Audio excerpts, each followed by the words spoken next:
Президент Алмазбек Атамбаевтың Орусияға жасаған иш сапары уланууда. Визит эки өлкөнүн дипломатиялык алакасынын 25 жылдығына арналып, Орус президентинин чакыруусу менен уюштурулган. Программада Владимир Путин жана Дмитрий Медведев менен жолугушуу каралган. Андан соң Атамбаев Уфа, Казань шаарларына сапар тартып, анда Россия Федерациясынын курамындагы республикалардын президенттери менен жолугушат. Калыгул Асанбаев кененирээк айтып берет.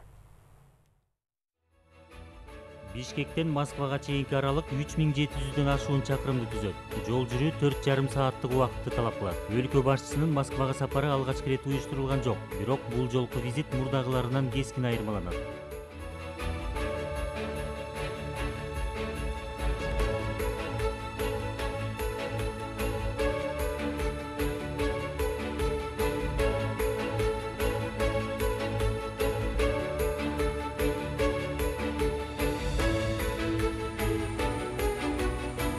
Мамлекет башчысы Москвада өзгөчө азем менен тосуп алынды. Жамгырга карабай тизилген ардак кароол Орусиянын 3 түрлүү аскер бөлүктөрүнүн жоокерлери. Алар учак алдында жөн жерден тизилген жок.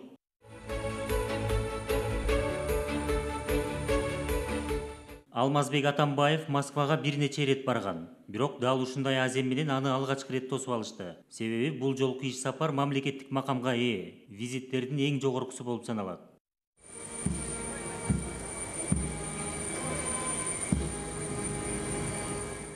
Аба ырайынын күтүүсүз өзгөрүүсүн болжоп болбойт.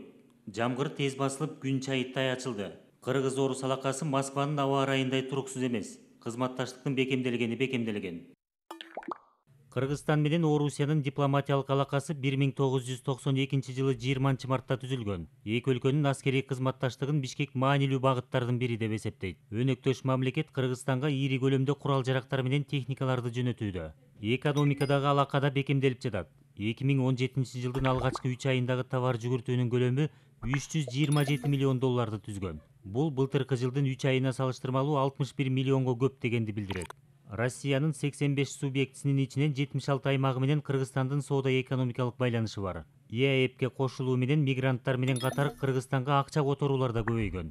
Учурда Орусияда 616 миңден ашуун мекендештерибиз эмгектенүүдө. Москва Бишкектин экинчи үлгүсүндөй таасир калтырат.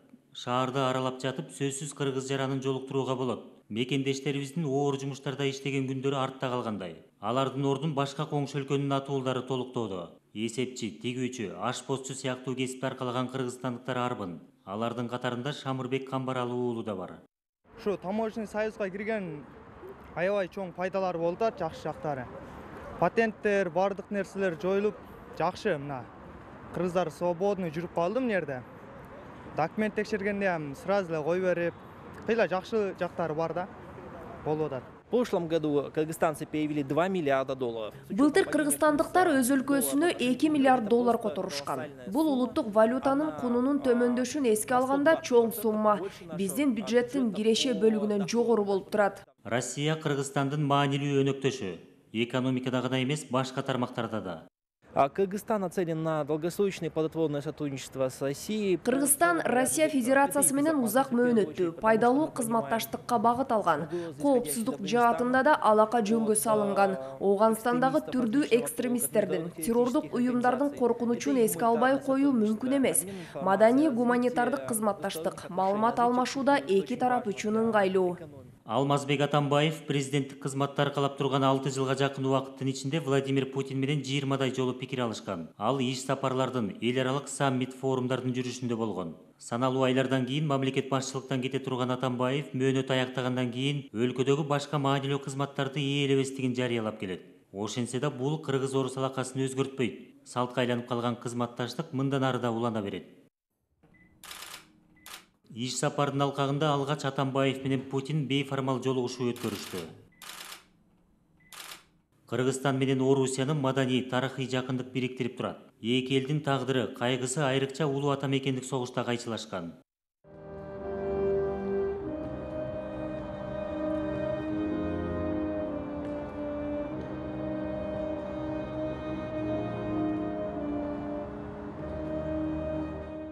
Мамлекет башчысы белгисиз жоокердин кабырына жөн жерден кайрылган жок. Атамбаев Совет эли биргеликте жетишкен жеңишти өзгөчө баалайт.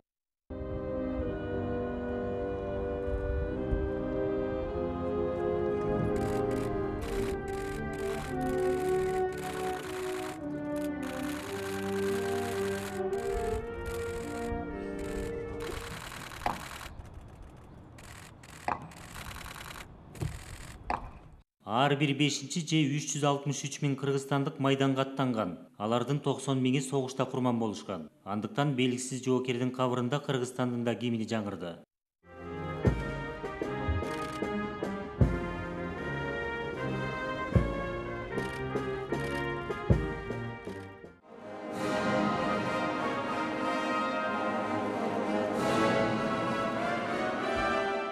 Атамбаев менен Путиндин 22-чи жолугушуусу Кремлдин Георгий залында өттү. Иш сапар мамлекеттик макамга ээ болгондуктан бардык протоколдук процедуралар ага ылайык жүргүзүлдү.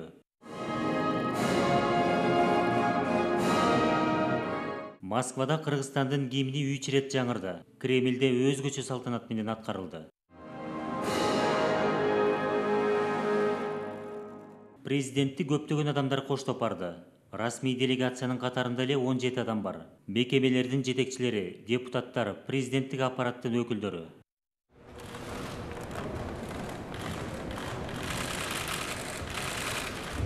Адатта мындай жолугушууларда сүйлөшүүлөр бир нече бөлүк менен өтөт. Мы очень близкие союзники, близкие надежные друзья. Мы знаем, через какие трансформации пришлось пройти и России в свое время, и последние десятилетия Кыргызстану.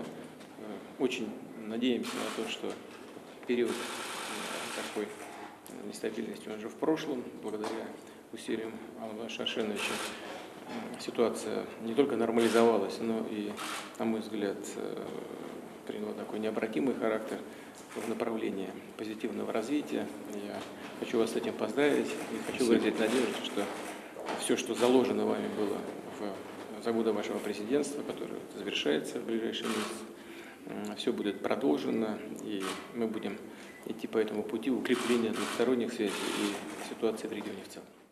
Будет новый президент Кыргызстана, но я хочу вас заверить, что Кыргызстан уже вот с этой дороги, которую нашел в результате трудных поисков, конечно же, не свернет. И подводя предварительные итоги своей работы, я считаю, одно из главных достижений за эти годы моего президентства то, что мы вывели отношения с Россией именно в то русло, в каком они должны быть всегда. Русло стратегических отношений, русло дружбы, братства. И мы в Кыргызстане знаем, что Россия наша прародина, наш корень, алтайская цивилизация. И, конечно же, мы всегда должны быть вместе, и продолжить дело наших отцов. Я хотел бы поблагодарить, Владимир Ильич, российскую сторону, российское правительство и, конечно же, вас, потому что за вот эти годы моей работы, год я премьер-министром был, вот 6 лет заканчивается президентских, Кыргызстану была оказана громадная помощь. Можно это как-нибудь озвучить мне и в цифрах, и моральная поддержка. Я чувствовал это всегда, как вы сейчас сказали, по-настоящему такую братскую поддержку. Андан соң кеңири форматтагы жолугушуу өттү. Ага эки тараптан 14төн расмий өкүлдөр катышты. Мамлекет башчылары Кыргызстан менен Орусиянын кызматташтыгынын келечеги кең деп эсептешет. Алаканын азыркы абалы да мактанаарлык. Кремлде макулдашуулар, келишимдер жетишилди. Жалпысынан 11 документке кол коюлду.